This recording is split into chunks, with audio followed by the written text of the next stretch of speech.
મુખ્યમંત્રી ભૂપેન્દ્ર પટેલ અડાલજમાં યોજાયેલા વિશાળ સમયો મહોત્સવ ખાતે શિક્ષાપત્રીના 200 વર્ષ પૂરા થયા અવસરે ઉપસ્થિત રહ્યા હતા. મુખ્યમંત્રી ભૂપેન્દ્ર પટેલે આજે વિક્રમ સંવત 1882ની વસંત પંચમીએ વડતાલની પવિત્ર ધરા પર ભગવાન સ્વામિનારાયણ દ્વારા રચાયેલી શિક્ષાપત્રીના 200 વર્ષ પૂર્ણ થવાના સમયના ઉમંગે અવસરે અડાલજ ખાતે ઉપસ્થિત રહ્યા હતા. આ સમયા મહોત્સવને સહભાગી થઈને તેમણે શિક્ષાપત્રી અને ભગવાન સ્વામિનારાયણના દર્શન અર્ચન કરી અને ધન્યતા અનુભવી હતી.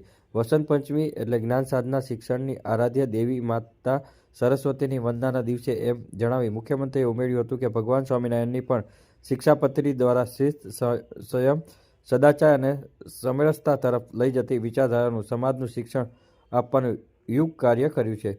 તેમણે વધુમાં જણાવ્યું હતું કે શિક્ષાપત્રીએ ધર્મને માત્ર ઉપાસના સુધી સીમિત નથી રાખ્યો, વ્યવહારિક જીવનમાં સમરસતા, એકતા, બંધુત્વતા સાથે પણ જોડાયેલો છે. વિશ્વ નેતા અને યશસ્વી વડાપ્રધાન નરેન્દ્ર મોદીએ પણ સૌના સાથ, સૌના વિકાસ અને સૌના વિશ્વાસના સૌ પ્રયાસને જે મંત્ર આપ્યો છે તેને શિક્ષાપત્રી સમયો ઉત્સવ તરીકે સાકાર કર્યો છે. આ કાર્યક્રમની અંદર વડાપ્રધાન નરેન્દ્ર મોદીએ પણ વર્ચ્યુઅલી સંદેશ મોકલ્યો હતો. આ કાર્યક્રમ જે છે તે 23 જાન્યુઆરીના સાંજે 6:30 વાગે યોજાયો હતો.